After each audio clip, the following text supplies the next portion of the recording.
Ethics are a primary concern in all sociological and, in fact, in all social science research, right from the choice of subjects to study to the question of what you actually do study to how you gather your data and inform your research subjects to how you store the data, to where you publish, how you publish, and what you say in your publication.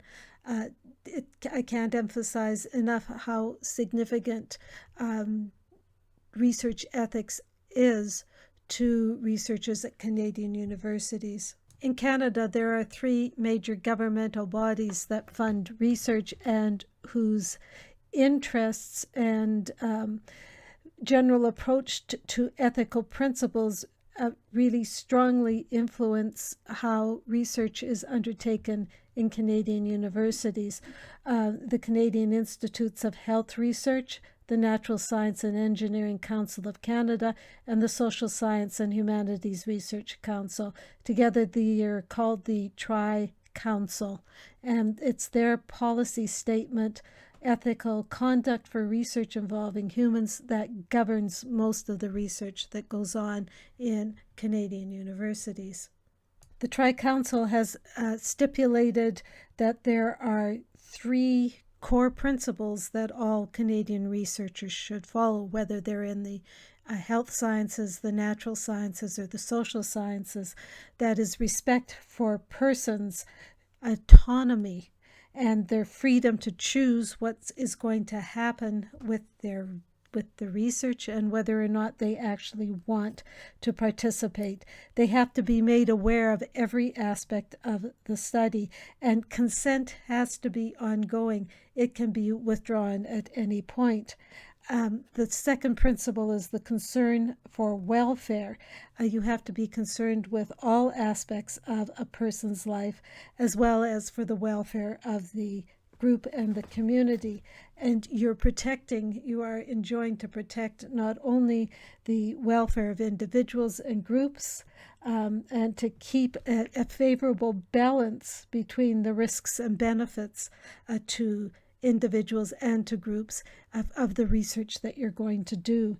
And finally, justice. The principle of justice requires that everybody who is involved in the research must be treated fairly and equitably, so that no part of the population is exposed to an unfair burden for risk associated with the research that you're doing. The implementation of ethical guidelines can at times be difficult and can be challenging, especially when researchers are required to get informed consent, but getting that informed consent might lead to the participants behaving in a way that they normally would not behave. Researchers are constantly faced with demands around balancing benefits and harms.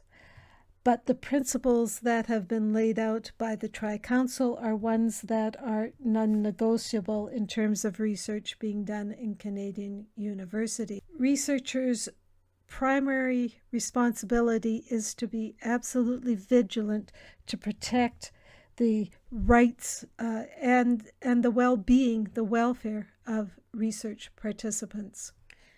The Canadian Sociological and Anthropological Association's Code of Ethics goes even further.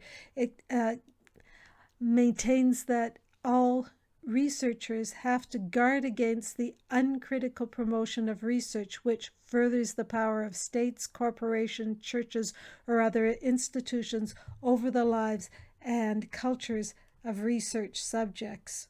Researchers must not exploit individuals or groups for personal gain or expose the participants in their research to personal harm or to deceive their research subjects in any way about the nature of research. CSSA Code of Ethics says that researchers should openly disseminate the results of the research except results that are likely to endanger research participants or violate their anonymity or confidentiality.